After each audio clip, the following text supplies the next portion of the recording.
Indiana embarrassed Illinois, and anybody, me, who picked Illinois to win. So, like the Dark Knight's Joker, I'm a man of my word. Boy. Oh, goodness. I hope I at least look pretty good in this Indiana hat. You are Locked On College Football with Spencer McLaughlin, your daily podcast on all things college football. Part of the Locked On Podcast Network, your team every day. Welcome, everybody, to another episode of Locked On College Football. I'm your host, Spencer McLaughlin, and thank you all so much for making this your first listen or your first view every day. It's part of the Locked On Podcast Network, your team every day and your daily source to stay up to date with the biggest stories in this, the greatest sport on planet Earth. Illinois, Indiana, oh boy. I have so many thoughts. Some for Indiana that are all good. They're not all bad thoughts for Illinois. They really aren't. Michigan, Oklahoma, very impressive. Dabo Swinney, Sam Pittman, very much less so. That's on today's show, which is brought to you by our friends over at FanDuel. Right now, new customers can bet just $5, and if your bet wins, you'll get $300 in bonus bets to use across the app. Download the FanDuel app today. This hat, courtesy of the Game Cap, by the way. I told Jacob Goins of Locked On Hoosiers I would wear it for an entire episode if they beat Illinois. It feels like there needs to be something else to describe what happened, but this is a G-rated program, so I don't want to go too far into the weeds on that. The box score is not always an appropriate way to understand what happened in a football game. In this instance, it absolutely is. Indiana outgained Illinois on the ground. Are you ready for this? 312 to 2. To 2. Now, part of that is because the NCAA counts sack yardage as rushing stats. But if you take that out, oh, look, Luke Altmaier, if you remove his stats from the sack yardage, Illinois would have run for a whopping 29 yards. Oh, boy. This is an Illinois team that I was high on, and in no way, shape, or form, Indiana fans, am I going to come on here and denigrate this victory. This is as impressive as it looks across the board. I do not think Illinois is a fraudulent, bad football team. I really don't. They were shorthanded in the secondary. That proved costly. Fernando Mendoza, 267 and 5 touchdowns. He only threw 2 incompletions. Dude has been freakishly accurate to begin this season. But this was not a game where I came away thinking about Fernando Mendoza. I came away after watching this game thinking, oh my gosh, Indiana just manhandled a team, a veteran team in Illinois that prides itself on physicality. They made them look like an FCS program. 312 to 2 is not a mark. There are FCS and FBS games that are played with a rushing margin that's not as severe as that. Indiana coming into this year, I liked some of the moves that they made, like adding Pat Coogan up front for the offensive line. Looks good. Offensive line, defensive line, secondary, everybody looks good. Last year, early in the season on this show, I was someone that when I talked about Texas, mentioned very often we don't talk enough about the Texas defense. And then as the season went on, people started realizing, hey, this Texas defense is really good. I feel the same way about Indiana's defense in this spot. They back up all the talking that Curt Cignetti does. They back up Vegas, making them a 6.5-point favorite. Because you think about Indiana, and the highlights from last year that pop into your head were Curtis Rourke slinging it all over the field to Elijah Surratt and the rest of those wide receivers. This is a game that was dominated in the trenches, and Indiana looked bigger, faster, more physical at every single position. This looked like a talent mismatch. It was not a 53-point gap, but that was the final margin because that's how Indiana played. Curt Cignetti's just that guy. He's just that guy as a head coach. And, you know, when I talk about, let's just pick one coach as an example, Billy Napier, for instance, and how, yeah, this shouldn't be continuing. They lost again, by the way, if you didn't know.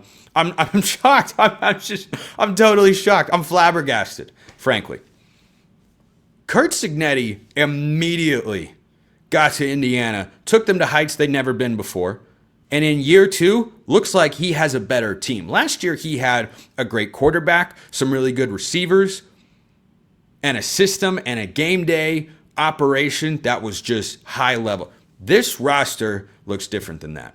This looks like a team that can go out and contend for a Big Ten championship. This looks like a team that is at least making the college football playoff. That's how they played in this game. So I'm going to reassess the naming on my 5-point fan mood vibes scale. You still have a 5-point, the highest that you can be. That's where Indiana is. They go at the top. Not near the top. There's none of this good vibes. There are high vibes, good vibes, no vibes, bad vibes, worst vibes.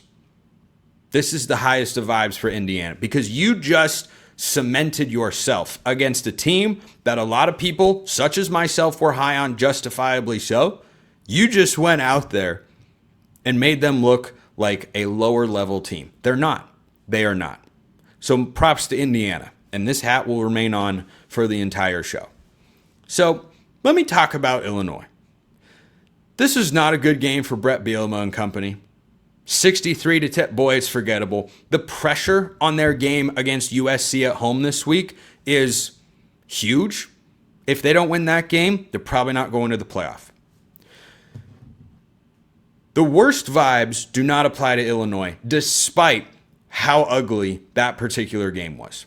Last year, Oregon was the champion of the Big Ten, the number 1 overall seed in the college football playoff, and Ohio State, a great team, came in and was up 34-0 late in the first half. They absolutely smoked them. Do you think Oregon was a bad team? They didn't lose a Big Ten game. They beat Penn State. They'd already beaten Ohio State that year. Were they a bad team? Or did a great team just start to snowball on one particular day? That's what I saw in this game. Is Illinois the better team? Nope. They were the second best team on the field. Do I think they're a bad team? No. So, bad vibes, to be sure, but not the worst vibes. That is reserved for losing to USC at home this week. What a fun football game that's going to be, top 25 matchup. But Illinois still has everything that led to people like myself to feel good about them going into the season. They've still got all of those pieces. They're there. Yes, you'd like to see them get healthy in the secondary. No doubt about it. No doubt about it. But the goals that Illinois had coming into this year, they are still within reach. And yeah, you had a bad, no good, horrible day. Ohio State lost to Michigan last year and won the national championship. They had the worst day you could possibly imagine. What a good team or a great team is going to be able to do after a game like that is make it a one-off, is make it, yep, that was a horrible day, and one day we'll look back and go, how did Illinois lose 63-10 to Indiana? That is the challenge that is in front of Brett Bielema and company now. They played a really good team that looked like a great team. Things got out of hand. You were on the road, and eventually got to a point, yeah, all right, we're done here. We're done. We're done. And that Indiana team that you see on this very hat provided by the game cap, that is one of the most impressive performances we have seen early in the college football season. Without question. So I still like Illinois. I know that's crazy. It feels wild to say right now. Bad vibes after that game, not the worst vibes. I wonder if Illinois fans feel that way. They're probably frustrated. That was ugly. That was ugly. Michigan and Oklahoma, on the other hand, not ugly. Kind of the opposite of ugly. First, this episode brought to you by the Game Cap, which I am quite literally rocking on this very program. I'm not a hat guy on podcasts, but I'm a man of my word.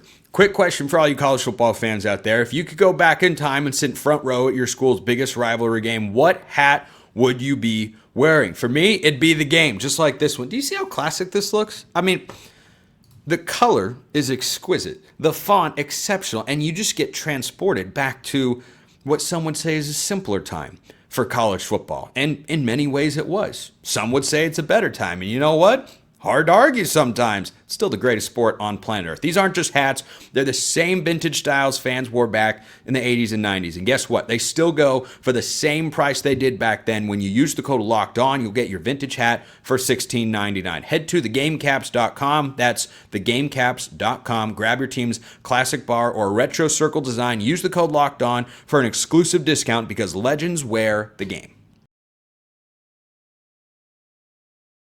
Michigan goes to Lincoln and beats Nebraska in a one-possession game. Now, at some level, Cornhusker fans, I'm going to talk to them tomorrow on the show. We're focusing on a couple of teams that have high vibes at the moment. Not the highest, that gets reserved for a different gear. High vibes for Michigan and Oklahoma right now. Let's start with the Wolverines. So, more and more, I continue to retroactively double down on my take that Bryce Underwood should start for Michigan this year. If you haven't watched him play, you're really missing out. He's awesome. He's a true freshman. He's every bit as talented as we thought he was. And once he fully develops, he can lead Michigan to win in their next national championship. Fully believe that. I think he can be even better than J.J. McCarthy, who I always thought was good, had some elite traits. I think Underwood could be even better. There are similarities between the two, but Underwood is a guy that is not fully developed as a passer. He might never fully develop in the college level in this Michigan offense, but as we saw with J.J. McCarthy, he might never need to. Now, I could very easily retcon this win for Michigan because we've had our fair share of back and forths, Michigan fans. I could come on here and downplay this Nebraska win. I could dishonestly say, oh, well, it was Nebraska. I mean, I was just trying to troll you guys. Nope. I thought Nebraska would win the game. I think Nebraska's a good team. And I'm not going to come on here and say, well, no, this wasn't actually that good of a win for Michigan. Nope. It absolutely is. This is not a no vibes sort of victory for Michigan. You should feel good about the progression of your quarterback. Numbers are not blowing you away. I don't know that they will at any point this season, but he has to be good situationally. That's what J.J. McCarthy was when he won a national championship with Michigan. He was dynamite on third down. He made some big-time throws. I see Bryce Underwood getting better. There's still a lot of room to grow as a passer, but introducing his legs into the offense, he ran the ball 8 times for 61 yards in this game. That is something that makes an already lethal Michigan rushing attack even more dangerous. And here's the other reason that I look at this game and say, yeah, Michigan was really, really impressive to me. Not just because I think Nebraska is a good team, but because Michigan actually outplayed Nebraska by more than the scoreboard indicated. 30-27 the final. Michigan was up 10 late in the fourth quarter. And there was a point where Michigan had even just a 7-point lead in the third quarter, and I felt, yeah, Nebraska's not winning this game. I think Dylan Raiola is a good player. He's a better passer than Bryce Underwood. But Michigan and their rushing attack was able to do enough, and I just felt like they were always in control. And you also have to consider Nebraska got a Hail Mary before the half. Now, was that coaching malpractice on the Wolverines side and horrific execution? Absolutely. Is that a repeatable way for Nebraska to get about a quarter of its points? No, it is not. And this game being played in Lincoln, and that Michigan was able to go in there and expose what was my biggest concern with Nebraska in this game, their ability to stop the run, well, they didn't. 290 yards on the ground. Anytime Michigan is over 200 yards rushing, they have an excellent opportunity to win the football game. So don't give up another Hail Mary the rest of the year. I'm confident in saying Michigan won't allow that to happen again, and I think the Wolverines will be just fine. Do I think they're a Big Ten title contender? I don't. I don't see them getting to that particular spot. Is this a good win? Yes. This is a really good win. Awesome environment. Memorial Stadium is great. Wisconsin is up next for Michigan, and you know what? There are not many games on Michigan's schedule that you're going to watch the rest of the year if you're not a Michigan fan listening to or watching this show. Michigan's got a bye before they play Wisconsin at home, and Wisconsin is all sorts of a mess. They got blown out by Maryland. It was a major yikes moment. That was what Tom Haverford from Parks and Rec would call an oh no. Yeah. Maryland carving up Wisconsin, who took Maryland's quarterback in the portal. Yeah, that's an oh no moment for Wisconsin. So Michigan will win that. They play at USC. They play Washington at home. Michigan State could get interesting. Could. It's in East Lansing. Hey, it's a rivalry game. And they play Ohio State. So this is a Michigan team so far that looks good. They looked exactly as I thought they would against Oklahoma. I'm not yet convinced they're great, but I know exactly what the formula is. And look, it sounds very simple. Oh, just take away Michigan's rushing attack. Yep, easier said than done. Way, way easier said than done. So I was impressed with what Michigan did. I was wrong in this particular game. I'm going to come up here and own up to that and say, yeah, that was an impressive win. Nebraska, I'm going to get to Nebraska more on tomorrow's show. This is a positive, uplifting segment. How about the Oklahoma Sooners? They have played 2 big games in Norman. The crowds have been electric. The games have been thrilling. And the Sooners found a way to win. Now, I'm discussing Auburn again on tomorrow's show. This is the winner's segment. The losing coaches segment comes on the 3rd segment of today's program. But the Oklahoma Sooners so far are kind of finding ways to win. And the Michigan win looked very similar to this Auburn win. If John Mateer wasn't on the field, you ever hear this conversation in other sports? The MVP. Well, what's the meaning of MVP? Valuable player. No one has been more valuable to their team in big games this year than John Mateer. Auburn takes the lead late because you can't cover Cam Coleman. John Mateer's got you. Oh, you have literally no way to run the ball with your running backs. John Mateer's got you. Oh, you need a big time pressure throw to keep a drive alive and go down and score a touch. John Mateer's got you. That's what Oklahoma is. They are John Mateer. They're the opposite of Michigan. Oklahoma is run through one guy. Michigan is run through many men. The offensive line and Justice Haynes and Bryce Underwood and the defense. And yes, Oklahoma's defense is really good, and they played very well in this spot. But Oklahoma so far is actually exactly what I expected. I thought they'd be 4-0 at this point coming into the season. They are. They deserve to get all the plaudits and credit and whatnot. And the defense being good, I think has contributed to Brent Venables' current job security. I don't know how sustainable it is for Oklahoma. I really don't. I wonder going forward, what happens when one guy isn't enough? Like, they have got to find and this was a knock on Ben Arbuckle, the offensive coordinator, when he was at Washington State. Different level of personnel, but we're seeing the same sorts of things. There's no running game. It's not part of his DNA. It's not the identity they have on offense. Can you live? I have the same question about Haynes King at Georgia Tech. Can your quarterback being your leading rusher, can that sustain you throughout the course of an entire season? Because that's basically what Oklahoma is doing here. Incredible football game. The storyline with Jackson Arnold, who had a chance late. It was really a fun watch. And the fans in Norman, I've been there many times before. It's an awesome city. They've got a great golf course on campus. It's awesome. One of my favorites of all time. No joke. Can they keep riding the John Mateer wagon all the way to where they expect to go, which is the playoff and or the SEC championship game? I don't know. I mean, against Auburn in this one, Oklahoma as a team ran for 35 yards. John Mateer had 29 of them. That has to change. That has to change. I don't know that throughout the course of the year, you're just going to time and again, situationally, yes, sure. I'm not saying to never run John Mateer. I'm just saying you keep playing games like that. I don't know. You're asking a lot out of one guy over the course of the whole year. It reminds me a little bit, but with a better defense, of what Cam Ward did at Miami last season. Just food for thought. So Oklahoma, good vibes.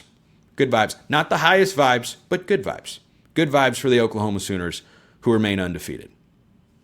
And when you do it against the guy who you ran out of town, said we want this guy instead, you had the best quarterback on the field. No doubt about it. No doubt about it. I'm saving my thoughts on the officiating for the next show that comes tomorrow. So just keep that in mind.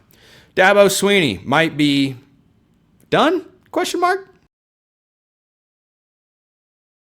First, this episode brought to you by our friends at FanDuel. The NFL season's here. FanDuel's making sure you're ready for kickoff with a can't-miss offer. Right now, new customers can bet just $5, and if your bet wins, you'll get $300 in bonus bets to use across the app. And they have college football as well. And you know what? I'm going to be honest with you. If you are someone that listens to or watches this show regularly, and you would like to fade my spread picks each week, I can't blame you. We are down bad here at the moment. 4 games under 500, 15 and 19 with the spread picks. Yikes. Ugh. It was not good. It's not good. But if you wanted to fade the picks, you might make some money. FanDuel's the place to do it. If you're ready to play, download the FanDuel app now by visiting FanDuel.com to get started. That's FanDuel.com to place your first $5 bet. This episode also brought to you by our friends over at Square. Your favorite neighborhood spots run on Square. You know the one. You go to stores all over the place and you can go, oh, I just got to double tap my phone, look at it, and boom, I get to pay for whatever I want. Yeah, that's what Square's here to do. There's certain businesses that make the neighborhood feel like home, whether it's the local sports bar packed on game days, the coffee shop that knows your order by heart, or the corner deli that's been serving your community for decades. These are the places that bring people together. When neighborhood businesses thrive, the whole neighborhood thrives. And you want those financial transactions to be easy. Square makes it incredibly simple. You've all probably used Square before. I know I have on many occasions. Square is a proud partner of more than 4 million neighborhood businesses around the world. You can go to square.com/go/lockedoncollege to learn more. But before you do, support your favorite neighborhood spot. You'll be happy you did. Square, see you in the neighborhood. So we have found our 2024 Florida State, and it comes from the same conference as Florida State, and it's Clemson, the preseason overwhelming betting favorite to win the league. Some people, just a bunch of fools out there really, who don't know ball, pick Clemson to win the national championship. I guess Joel Klatt and I should just retire at this point. Like, I don't know how you come back from that. It's one thing, perhaps my saving grace in that regard is that last year, the greatest coach in the history of the sport picked Florida State to win the ACC. I don't think he picked them to win a national championship, but he picked them to win the ACC, and they were one of the worst Power 4 teams in recent memory. Dabo Swinney just looks like a guy that's lost the thread. And he, for years, was telling us, don't need the port, we're doing it our way. Yeah, we're not huge in the NIL. We're not going all in on the portal. Here's the crazy thing about Clemson. I mean, this team is still way too talented to play this horribly. They were housed by Syracuse. Fran Brown is an awesome coach. I don't know how you don't like that guy. He had his team running sprints after they barely beat UConn, and then they went to Death Valley, and they punked Clemson on their home field. So Fran Brown is a really good football coach. We knew that last year. Unfortunately, he lost his quarterback the rest of the year, Steve Angeli. That stinks. He was playing really good ball. In this game, this was not just Clemson playing poorly. This was Dabo Swinney getting wildly outcoached. It wasn't close. And remember, in the last 5 years or so, as Clemson has become not as good of a program as they once were, Dabo Swinney's lost his coordinators. One of them I was just talking about, Brent Venables at Oklahoma. Hasn't been the same. Tom Allen on defense, yikes. That's not good. Syracuse should not be running the ball that well. Syracuse shouldn't be scoring that many points. The offense shouldn't be this discombobulated. The reason that I and others liked Clemson to win the ACC or the national championship this year is because they have NFL talent on both sides of the ball, and they have insane levels of continuity. So if you look at their performance week in and week out, and they're playing like crap, which they are, that comes back to one guy and one guy primarily. I won't say entirely, but primarily, and that's the head coach. Dabo Swinney got outcoached by Brent Key. Dabo Swinney got outcoached by Fran Brown.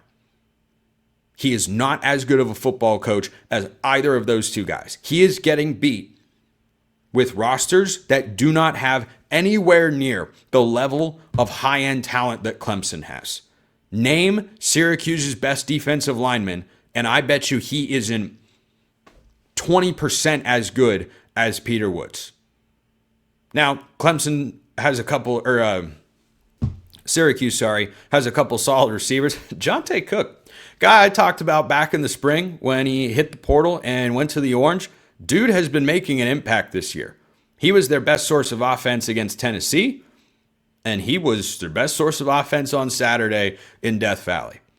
There was some risk to that because of the off-field concerns. Talent's pretty undeniable. We'll see what Syracuse is the rest of the year with a backup quarterback. That really does sting for Fran Brown.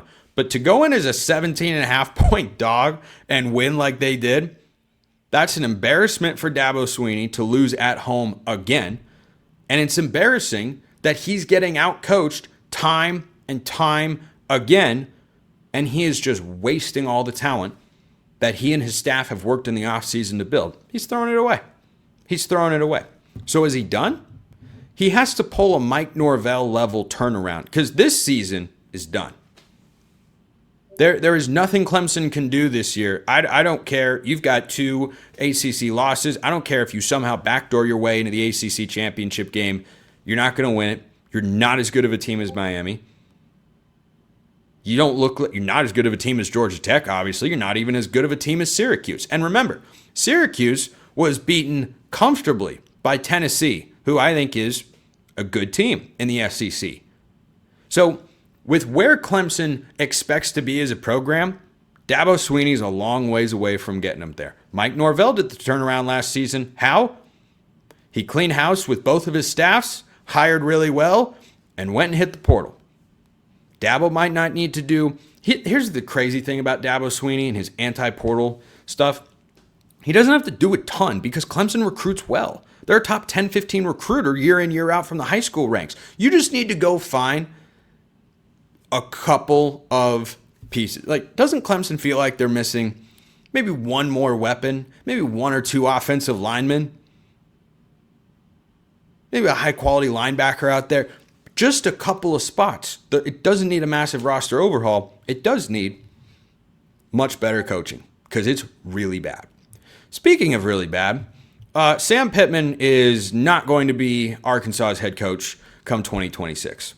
So the Razorbacks beat Alabama, A&M, and Arkansas State to begin the year. They lost to Memphis on Saturday. Now, Memphis, a darn good program. Let's not overlook them now that they have an SEC win in the Group 5 playoff chase. Tulane got humbled by Ole Miss over the weekend. Lane Kiffin can coach, it turns out. But Arkansas, after losing to Memphis, this week plays Notre Dame. Notre Dame, who, by the way, CJ Carr looks good. What's up with the Notre Dame defense? Might be a lot of points in that game. Taylon Green's really good. Taylon Green has thrown for 300 or more yards in 3 of the 4 games Arkansas has played this year. That's not the problem. They gave up 41 points to Ole Miss and 32 points to Memphis. Yikes. Notre Dame, Tennessee, Texas A&M, Auburn, Mississippi State, LSU, Texas, Missouri. I didn't give you the home road splits for Arkansas's remaining schedule. It doesn't matter. Arkansas is going to miss a bowl game. We should say, Sam Pittman, this has been a good run. You're an awesome guy. We appreciate what you've done. Here's the door. We need to go find a new football coach. That's what has to happen here. This is not salvageable to me. There have been too many games. There has been enough time. It's not like he's in his second or third year. This has gone on long enough. I understood keeping him around for this season to make sure you keep Taylon Green, who is a heck of a football player, by the way. They have elevated him big time from what he was at Boise State. But Arkansas sitting there at 2-2, I don't know which of Notre Dame, at Tennessee, or hosting Texas A&M they're most capable of winning. It's probably Notre Dame this weekend. Any of you want to take Arkansas to win that game? Yeah, they're at home. They're at home trying to pull an upset. Okay, maybe. But no, that's not. I like Sam Pittman. I do. Seems like a good guy. Seems like a ball coach. Seems like someone you'd want to hang out with. But you know what? He's not the right choice for Arkansas football anymore. losing to Memphis, yeah, he didn't coach the running back to fumble at the end. Shouldn't have been that close. Should not have been that close. So Dabo Swinney, I don't think he's going anywhere at this point in time. Sam Pittman, on the other hand, yeah, I think that's going to end here pretty soon. Appreciate everyone listening. I'll see you next time. And until then, hope you all have a wonderful rest of your day.